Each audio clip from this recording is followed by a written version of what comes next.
Hello everyone. Today we will be discussing about analysis of crack section. So for this purpose, let us consider the same problem that we have solved in the previous class. In the previous class we have considered a beam of width 300 mm and depth of 600 mm, which has four numbers of 25 mm bars at the bottom with a effective cover of 50 mm. So during the calculation, we got that this particular beam has a cracking moment of 77.9 kilonewton meter. In this case, let us try to find out the stresses in the section when the applied moment is 140 kilonewton meter. As we can see that the cracking moment is 77.9 kilonewton meter and applied load is almost double of the cracking moment. That means the beam is surely gonna crack at this particular moment. Now let us see how to take care of the analysis of a crack section. So first of all, let's look into the datas. The grade of concrete that is given is 20 megapascal. Width is 300 mm, overall depth is 600 mm, effective cover 50 mm, effective depth 550 mm, four numbers of bars, so total area of steel will be 1.963 into 10 to the power 3 mm square, and applied moment is 140 kilonewton meter. Now let's see the material properties. Just like the previous class, the modular ratio you need to calculate. The sigma CBC value, that is 7 from table 21, and M value will be 280 by 3 sigma CBC, which gives you 13.33. So this is the modular ratio. Now let us see how to take care of a crack section. Let us now look into the transform section properties of the section. As it is very clear to us that the section is cracked, so we know that the concrete is weak in tension. So for a crack section, we are going to assume that the concrete just below the neutral axis, where there is a tendency of occurring tensile stress, we are not going to consider that particular portion of concrete. That means below the neutral axis, we are not going to consider concrete, as the cracks are going to develop. So the transform section eventually looks like this, where concrete is present just above the neutral axis, where compression stress will develop, and below the neutral axis, as there is tensile will develop. So we are not going to consider any concrete in this portion. We are only going to consider the steel that is present in that section.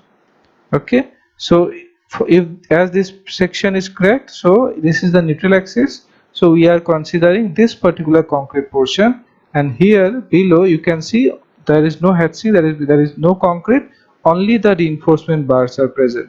So for a crack section, the compressive force or the compressive stress will be taken by the concrete, and the tensile stress will be taken by the steel only. This is only an assumption to proceed with the problem. In practically, that might not be the case. So here this is just an assumption to proceed with a section which is cracked. Now as this is the section, so we do not know what is the depth of the neutral axis, right? So for that case, let us assume that the depth of the neutral axis is k into d.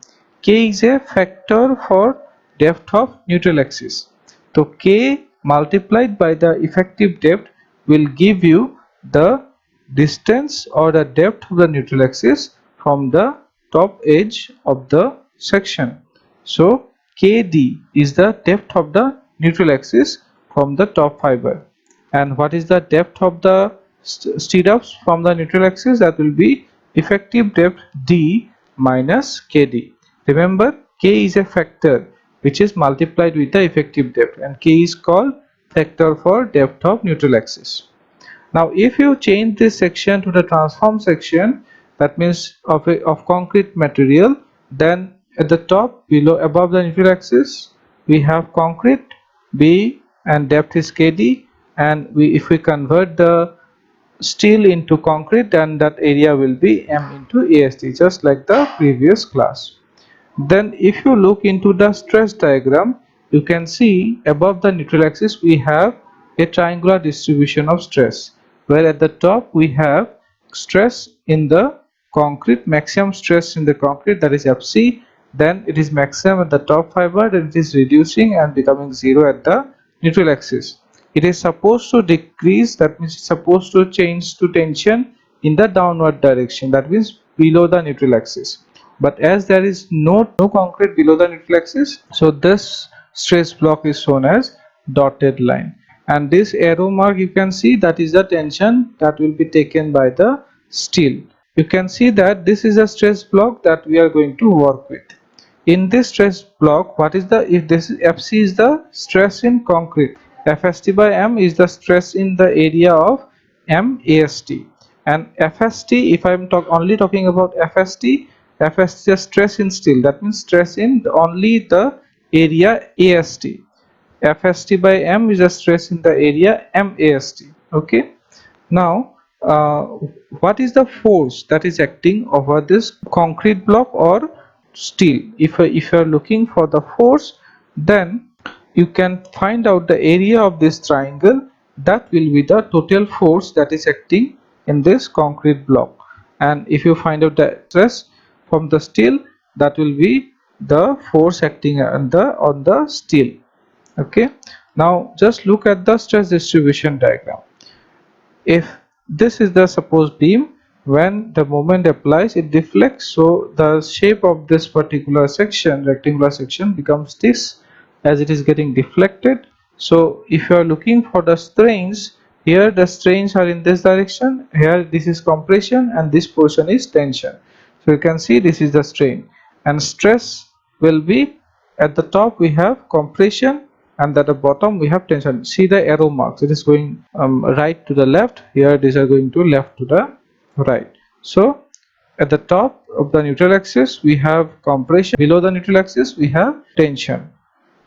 Now this is actually only one fiber. If you talk about the whole cross sectional area, it looks like this. That means it's a 3D diagram. The stress is on a 3D diagram. Now if you want to find a total force, you have to multiply with B. Now look at this particular diagram. This is nothing but the stress distribution diagram. So if you find out the area of this triangle will be how much? So half into KD into FC, and that will give you the area of this cross section. But if I'm going to consider the whole force over the whole section, then I have to multiply this B, the width. So the formula for the compressive force becomes 0.5 B into KD into FC, as well as the tension force become FAST into FST, because M into AST into FST by M will cancels out, so AST into FST, that will give you the tension. Tension is equal to FST into AST.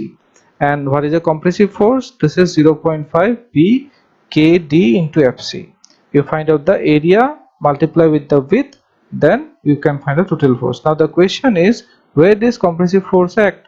You already know that for a triangle, the compressive force or any force for a stress distribution diagram, the force act at a distance 1/3 from the base. So as this is the base, so from the base 1/3, that means KT by 3 from the top fiber. Okay, from FC or from the top fiber, this distance of this force will be KD by 3.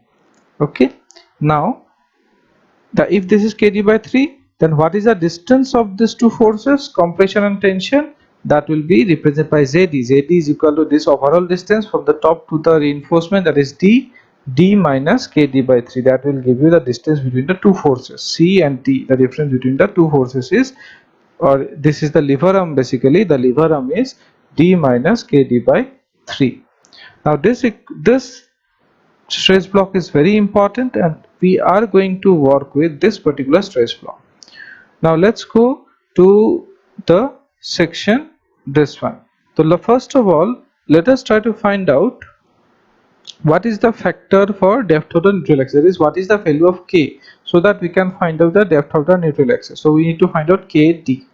Okay, So for that, let's take the moment of the area about the neutral axis for this particular section, for this section or this section. Suppose it is a transform section, so let us take the moment of the areas about the neutral axis. So you can see here we have a rectangular area at the top and a area of MAST at the bottom. So let's see, if I take the moment, so the top area is how much? B into KD, width into depth, B into KD into KD by 2. We are taking the moment of the area, so KD by 2, and this moment should be equal to moment above the neutral axis should be equal to moment below the neutral axis. So that means M into AST, this is the area of the transformed area of steel, into the distance of the steel from the neutral axis, which is D minus KD. So if you solve this, if this will give you a quadratic equation, and if you solve this for respect to K, then you will get two values. One is minus 0.744, one is 0.426. Here, as minus value is not possible, so the value of K should be 0.426. This is a factor with which D should be multiplied so that we can find out the depth of the neutral axis. Okay, now let's find the lever arm. Lever arm ZD is equal to D minus KD by 3. Just now we have discussed. So here it will be 471.9 mm. This is the lever arm. Okay, now let's find out the moment. That means, suppose C, whatever moment that is acting, whatever moment is the acting, that is being resisted by this particular stress. Okay, stresses are developed when forces are applied, right? So that means the whatever moment that is being applied, these are the resistance. Because of the resistance, the stress has been developed. So what is the moment? The resistive moment should be equal to the applied moment. Okay, so what is the resistive moment here? That is C into lever arm or T into lever arm. Either one you can take. So C into lever arm should be equal to M, or T into lever arm should be equal to the moment that is applied. Okay, so we will use that equation. Moment is equal to C into lever arm. So what is the value of C? That is 0.5 into B into KD into FC. This is a C, that is compressive force, into the lever arm. That will give you the moment. The moment, how much applied moment you have using? We are using 140 kilonewton meter. So if I put these values, we can find out FC. So FC value is found out to be 8.441 megapascal. Similarly, the resisting moment can also, or resisting moment or applied moment should be also equal to the T into lever arm, that is tension into lever arm, tension force into lever arm. So what is the tension force? AST into FST into ZD, and from this you can find out what is the stress in steel, that is 151.171 MPa megapascal. So this is how we can find out stress in concrete and stress in steel. If you can see the values, FC is, that is compressive force, is 8.441 MPa, which is basically more than sigma CBC value. If you remember, sigma CBC value for M20 is 7, but here it is 8, so definitely it is going to fail. That is, crushing will occur at the top, as well as but the thing is, the steel strength is, still we are using Fe415. That means it has a yield strength of 415 Newton per mm square, but it has, if we are considering in a working stress, it's around 230 Newton per mm square permissible stress we consider. So here it is 151, so it is okay considering the permissible stress of steel. Now the value of compressive stress and tensile stress can also be find out, just like what how we have calculated in the previous class. But here you can see, in the previous class we have find out the moment of inertia, then we have used the MyPhi equation to find out the deformation equation to find out the stresses in concrete and steel. Now, so we need to find out the moment of inertia. The moment of inertia for this section, that is this transform section, we have only compression block at the top and only transformed steel at the bottom. So you just need to find out what is the moment of inertia of this about the neutral axis. So it is B KD cube by 3 plus M into AST into D minus KD whole square. Okay, so that is the equation, B into KD cube by 3 plus MAST D minus KD whole square. That will give you this value. then you can find out FC and FST just like in the previous class, and you will get the same value as you here we have found out. So this is just for information. In the exam, if you are asked to find out the FC and FST value, you can just find out using this formula. So this is for today. Thank you.